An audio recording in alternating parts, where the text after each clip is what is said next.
Hi mga ka-fried chicken! Good morning po sa inyo lahat. So ngayon guys, bumili po tayo ng Home Master Beef Fryer para sa ating fried chicken.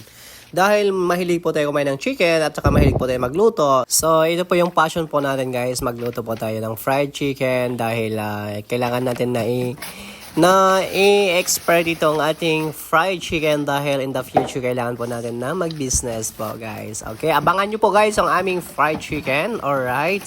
So as of now, kailangan po natin po expertise po itong ating business po guys. Kaya bumili po tayo ng ganitong machine para ma-identify natin, para ma-check po natin kung gaano ba kaganda ang ating fried chicken. So mga ka-fried chicken, kayo ba ay mahilig kumain ng fried chicken? Well, please stay tuned lang po tayo dahil mag-lunch po kami ng aming business for fried chicken para makapag-order na po kayo. At saka tikman nyo po yung aming 50% discount ng aming fried chicken. Napakasarap mga ka-fried chicken. Alam ko mahilig ka kumain ng fried chicken. Kaya i-PM mo ako guys para mahatiran kita dyan for free. Alright, kung gusto mo kumain ng spicy or regular, well, available po tayo dyan dahil yan din po yung target po natin. And then, secondly guys, napakamura lang po yung ating fried chicken. Murang-mura lang po, pangmasa. Alright, pangmasa lang po yung ating fried chicken.